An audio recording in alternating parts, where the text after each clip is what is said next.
Hey nerds, Farmer Jesse here. Welcome to Growers Daily, your daily dose of ecological farming insight. It is Friday, October 31st, 2025, which is Friday the 13th, backwards, fitting for Halloween and the opposite day. Take your pick.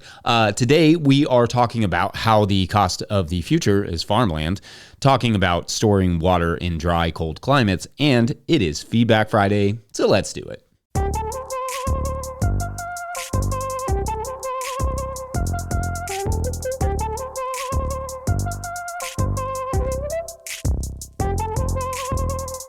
All right. Happy Friday, everyone, and happy Halloween. I hope you all are doing well. I know for many of you, the harvests have slowed down, but for everyone harvesting in your werewolf costumes out in the cold and or wet this week, big salute to you. It's still cold and wet here, and I'm assuming it's cold and wet where you are. And I'm just doing, the little cleanup things, nothing super exciting. However, what is exciting is that I saw that our friend Jane Murner has a new season of the Composter podcast coming out next week. If you are not subscribed to that, I will link it in the show notes for you, or Mike will. Love Jane's work and cannot wait for that. If you have any interest in the composting business, that is the go-to source. Anyway, it's Friday, which means Feedback Friday, where we explore what you all were saying about this week's topics. On Monday, we talked about AI and the future of content creation, plus conventional farming and productivity, normal Monday stuff. I appreciated this from @BillPrice4209, who wrote, quote, "Fair take on conventional ag, Jesse. It's nice to hear a reasonable take on the subject instead of the usual ranting screed of condemnation. We'll never solve any of the problems facing us if all we do is lecture and demean one another. You demonstrate a good model of how to have discourse without alienating others. Thank you," end quote. Thank you, Bill. And I don't know that I always accomplish that, but I do feel as a culture right now, many of us, including myself, are somewhat starved of fair-minded, reflective, humanizing takes on the world's problems that actually look at the whole of the issue.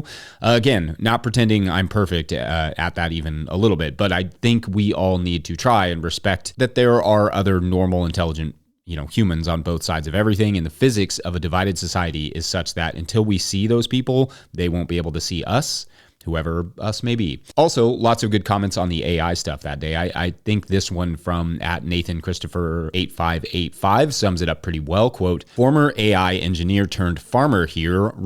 Am I being too hard on AI?" That's in quotations. That's something I said. No, definitely not. I would go as far as to say that you are not being hard enough on it. AI will upend huge portions of our society in the years to come, and who benefits from the changes matters deeply. Will it benefit all of us? Let us all work fewer hours, have better lives, more time with our families, better access to healthcare, a healthier environment. Or will it just make the richest and most powerful entities in history, modern corporations, vastly more wealthy and powerful, all while invading our privacy, stealing art from artists, providing scammers with powerful new tools, polluting the environment at a prodigious rate, eroding the institutions which bolster and protect the common folk, and a dizzying array of other life-altering disturbances? If we don't actively choose the former, then it will be the latter. I am deeply worried about our collective future," end quote. I don't know, nothing more to add to that, except, yep. You're here. On Tuesday, we talked about leaves and fire separately. @NickZivs wrote, quote, "The 2024 growing season here in Southern Ontario was something else. Everything was, I want to say, 2 to 3 weeks behind at very least going into July, and the temperatures we experienced during the heaviest time of smoke in June were at the very least 5 degrees Celsius below seasonal. The quick bolt spring crops loved it, though. It basically extended spring. I had low heat tolerant heads of lettuce that persisted until August that year," end quote. Thanks. And yeah, this is the confounding nature of smoke, but also the somewhat benefits of diversification, I guess you could say. If you grow, a few crops, the conditions better be perfect, especially if you focused heavily on your summer crops in this situation. If you grow a bunch of different crops, something is likely to succeed, if not thrive, even in a smoky year. Also that day, @60oldmangrowing asked, quote, "Why not bring back controlled burn? This is the problem for so many wildfires because it's not done like it used to be, from my understanding. Thanks. Like your podcast to learn a lot," end quote. Thank you. And well, controlled burns are a thing that is being used and having more and more of a resurgence. The challenge, however, with widespread adoption of controlled burns is that we have not set up this world to live around regular small fires. Neighborhoods and farms would and have burned. That has happened, unfortunately, from controlled burns because, well, it's similar to the beaver issue. We can't just let beavers thrive because we have built neighborhoods and whole cities and roads and businesses and places that beaver ponds would effectively flood. Ditto fire. We haven't constructed the modern world for fire, so it's quite vulnerable to fire. We have chosen, humans, to try to live outside of nature or try to control it, and we're all, I think, collectively realizing, oops, that may have not been a great idea, because there are no good, natural, even beneficial ways on a larger scale to manage wildfires or water anymore. Change would require significant alterations to building codes and land usage, plus significantly more money poured into fire and water mitigation strategies, which starts with people like us caring about these things and making them, issues or priorities so that politicians will actually care about them and act on them. But I don't think all hope is lost. I mean, we could slowly create that world. But yeah, take some will. On Wednesday, we talked about a bunch of stuff because I went live, which is always a super fun day. That day, I briefly discussed deforestation in the Amazon and how that is or could lead to massive desertification in that area, basically Brazil and that area becoming a desert. At Ecotones Pod wrote, quote, "The part about losing trees in the Amazon contributing to decline in rainfall averages and ultimately contributing to desertification is something I would absolutely love to hear more about. I've heard this concept touched on before, but it feels like such an insane phenomenon and also completely makes sense," end quote. Indeed, it is certainly something worthy of its own segment or 10 segments because similar things are and have happened all over the world. But basically, the way the Amazon works in terms of like rainfall is that it is a rainforest, not because it happens to rain a lot in that region, but because the dense native trees are pumping so much water into the atmosphere, respired from their leaves through evapotranspiration, that it collects above the canopy in a rich, humid atmospheric river that then drops back into the forest to embarrassingly oversimplify that science. However, at a certain point, enough of the forest is lost that this system will no longer function. Like, it's sort of like cutting off a river in huge sections, so it's no longer connected. It's no longer a full river. When that happens, huge portions of the forest will die off, and some research has suggested the river will not be reparable. Basically, we don't need the entire forest to be cut down to lose the entire forest. Once we lose a certain percentage of those forests, primarily to soybeans and beef production, we risk losing all of those forests, and that percentage of deforestation needed to trigger the collapse could be as low as like 25%. It's getting pretty close to that now, estimated in the, like the high teens of deforestation right now. And it's really hard to say what the global atmospheric repercussions of that will be, considering what a huge effect the Amazon has on cooling the planet currently. Trees are awesome at cooling stuff. That's the scientific term, awesome. On managing water cycles, on cleaning our air, giving us oxygen, all the things. So yeah, that many trees all in one place is incredibly important to us. 2050 is the current year. Some researchers at least expect this, like a deforestation trigger to happen based on current deforestation rates, give or take. So yeah, maybe more on that later because there are a lot of people doing great work to try and fight that, but they need our support, both financially and just like publicly. Anyway, hopefully we talked about something a little cheerier on Thursday. On Thursday, we talked about soil testing and microplastics. So a bit of a mixed bag on the cheery front, but at Rich M, wrote on the soil test front, quote, "Yes, let's hear it for Ward Labs for soil testing. I believe I got that from you, Jesse. You fill out their questionnaire completely and provide soil samples the way they describe, and what they give you back is pretty astounding. Meanwhile, my incredibly underfunded and overworked state extension service was so inundated they couldn't even give a time when they could get the report back. That's not as much help when I want to plant. Ward Labs emailed me the complete report in less than a week," end quote. Thanks. And yeah, that can be an issue sometimes too, because you just have a lot of growers in the spring taking their samples to your extension offices. So yeah, they get backed up. I like Ward Labs a lot as well. And that Haney test that we've talked about before on the show, it's much more, biological in nature. What I kind of settled on as an approach in using the BCSR types that I described this week to start a garden, and then using something like the Haney test to monitor the soil health and the production and all those things. But you could just start with a more biological test like those from Ward Labs and then just go from there and just use that as your only test. No issues there necessarily. I guess I just kind of got in the habit of the other one. But again, if I have an extension agent listening, you are appreciated. The soil testing does just leave a little bit to be desired for us soil health nerds. Anyway, great stuff as always, commenters. You all are the best. Otherwise, we're going to take a quick break. And when we come back, collecting water in a cold climate, BRB. BRB. Happy Halloween. Solid. Nailed it. Today's episode is brought to you by Farmhand. Farmers who partnered with Farmhand say they grew an average of 63% this year because it's more than software. Farmhand is your business coach and assistant, helping to sell out, save time, and grow smarter with real data from real farms, shaping websites that convert, campaigns that sell, and fulfillment systems that run smoothly. Curious what that looks like? Meet the founder, Ari, at farmhand.partners/no-till and see the same insights and support the fastest growing farms rely on every week. That's farmhand.partners/no-till. All right, back to the show. If you, the listener or viewer, enjoying this podcast, getting even a small amount of value from it, consider supporting our work over at patreon.com/no-till-growers. I will try to get to questions from everywhere that questions come in, but I will always get to your Patreon questions. Now, today's Patreon question comes to us from Patreon member Chad Hayes, who writes, quote, "Hey Jesse, I'm starting a market garden on 2 acres in southern Manitoba, zone 4A. It will be entirely off-grid, at least for the first year. I'm planning to power it with solar and irrigate primarily with rainwater. Hauling water is an option, but I would prefer to reserve that for particularly dry stretches. We average about 3 inches of rain per month in summer. I think I have sufficient rain collection surfaces, but need a way to store it. I was planning a system of clean IBC totes, painted black and stored in an unheated greenhouse to act as thermal mass and to maintain liquid water for as long as possible. But now I'm considering digging a pond inside the greenhouse to serve the same functions. I would need some type of diversion system to avoid flooding, would probably use outdoor IBC totes as an intermediary and then pump/drain it into the pond. I can also see humidity being a potential issue, but I've seen aquaponic systems with large open tanks in a greenhouse, and this seems similar. Any thoughts as to a reasonable amount of rainwater storage per 100-foot bed or similar standardized unit?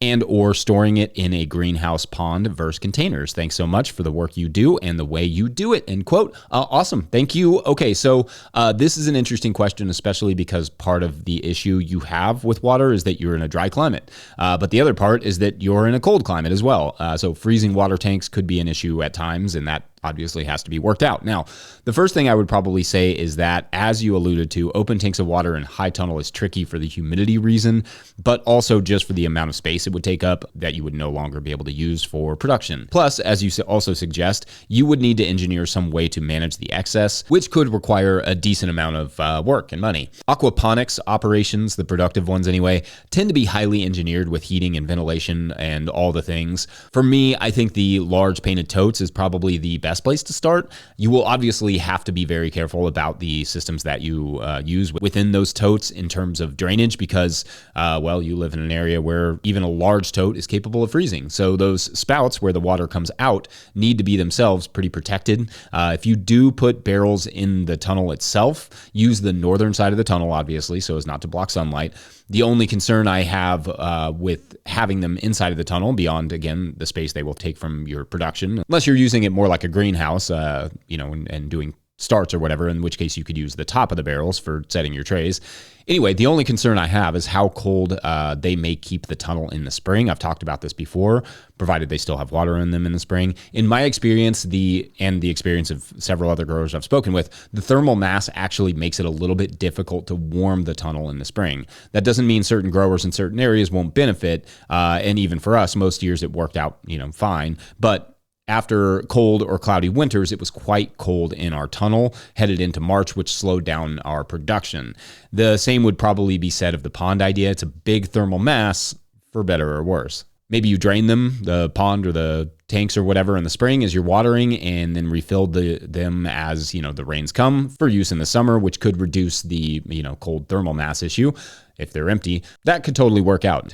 Pun not intended, but also not avoided. So take that as you will. As for the amount of water you need per bed, you need at very least half a gallon of water per square foot per watering. But that's a bit on the conservative side and doesn't really account for, like how you're watering.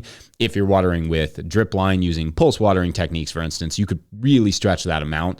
Mulches and good soil practices will also help to retain the water so you don't need quite as much per watering. Overhead watering with a pump or a hose, and you'd need probably more water than, just that half gallon per square foot. Anyway, I don't think I have much more to add to that, but people in cold, drier climates can feel free to add their insight. Otherwise, we're going to take a quick break and then talk about why farming doesn't fit into our world's current vision of the future. Be right back to the future and then back. Today's episode is brought to you by Marble Seed. The Marble Seed Organic Farming Conference attracts a wide range of regenerative and organic farmers for 3 days of skill development and community building. Farmer Drew Kramer said, "Going to Marble Seed was so invigorating at a time when I needed it most. I picked up tools I'm already using." The conference is the final week in February in La Crosse, Wisconsin. Early registration opens December 4th at conference.marbleseed.org. That's conference.marbleseed.org. All right, back to the show. All right, so something that's been on my mind over the last little while is the cost of the future is our farmland. And I'm not convinced it's necessarily going to be worth it, if I'm allowed a significant understatement. What I mean is that things like AI and automation are going to ring in a new era. There really is no doubt about that at this point. There is absolutely no political will to regulate or slow down the march of AI, even as we know it will replace untold numbers of jobs. Amazon, the company, for instance, is said to be replacing 500,000 jobs and 14,000 white-collar jobs via AI and automation.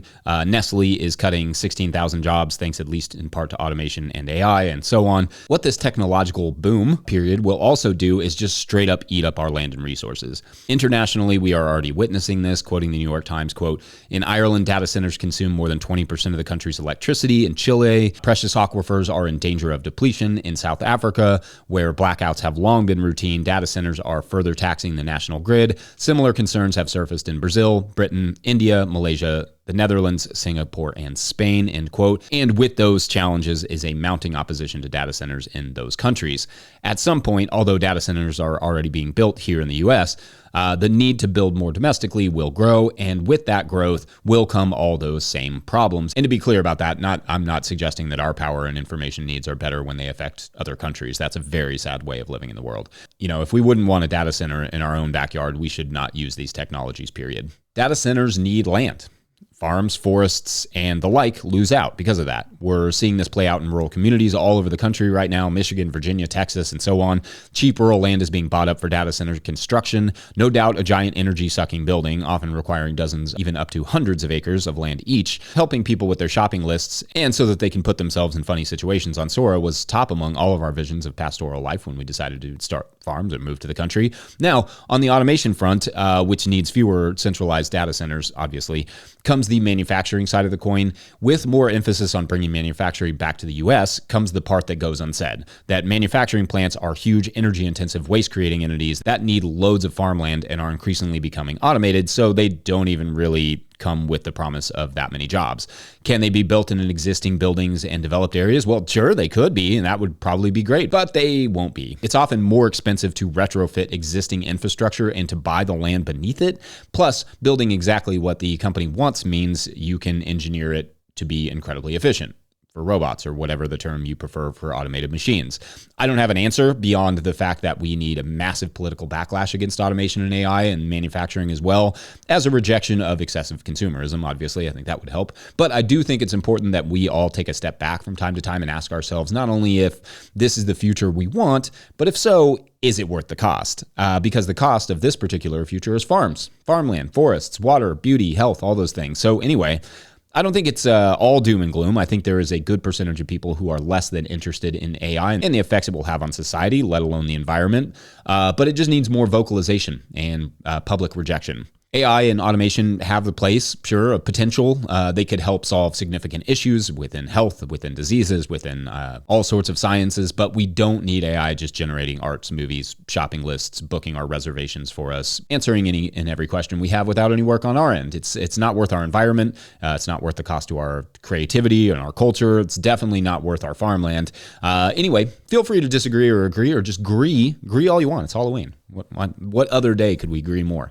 Otherwise, that's it for this horror story, and we're going to leave Friday to rest in peace. See all the Halloween puns I did there? It was fun. Don't forget, No Till Growers is now officially a nonprofit 501c3, so donations are tax deductible and greatly appreciated. You can learn more about how to do that in the show notes. Please make sure to like and subscribe and or follow wherever you're getting this podcast. That's an easy way to help us out as well. Enormous thank you to all of our show sponsors, and if you'd ever like to sponsor the show, you can reach out to Farmer Michelle at notillgrowers.com. Huge shouts to Willie Breeding for the theme music and Mike Hilbert for the production help and editing. Also, shouts to Epidemic Sound for the background music that you can hear. Great tune, whatever it is. Pick up a hat or a copy of my book, The Living Soil Handbook, at notillgrowers.com to support our work. Big thank you to everyone over at patreon.com/notillgrowers, where, at a certain level, or if you just bump up from one level to another, or you sign up in the month of October, well, actually, the month of November, it starts next week, you get a shout out on the show. So big shout outs today to Kyle Richardville, Patrick Weaver, Alex and Oliver, Bill King, Chris Yates, and Ian at Grindstone Farms. Big shouts to you all. You all have been longtime supporters, and we really, really appreciate it. All right, and continuing our story from Monday, thanks to our amazing Patreon members, you will remember that we had our shy, only child, slightly small, Anne, who was always, just quite quiet, but, also quite content, like never really needed much. She had a very active imagination, and she could slip into that imagination so intensely that it would be hard, it could be hard to bring her out of it. She was just kind of in the zone, as you would say. Anyway, one day, Anne found a small clown costume in her mom's old toy chest and took it out. It had, the red nose and the big wig and the suspenders and like the whole thing. It was the whole getup, but it was kind of like older, kind of tattered and that sort of stuff. And so Anne decided she was a circus clown, obviously, complete with her own makeup, which she masterfully applied using a single lipstick tube that she stole from her mom. And so vintage clown suit, wig, nose, and all, she decided to go out and find her escaped elephants and tigers in her imagination, right? Where else would they be, right? But at the zoo. So Anne marched out onto the street to walk to the park and find her escaped animals. And inside of Anne's head, this was fun and exciting adventure. But as the local news would later report, a small, unreceptive little clown was seen terrifying the dogs and chasing them around the dog park before disappearing into a thick brush, or as Anne would describe it, the circus tent. Anyway, a tiny clown chasing dogs. It's horrifying. Anyway, thanks for watching and or listening. Happy Halloween, everyone. Hope you all have a great weekend. We will see you Monday. Bye.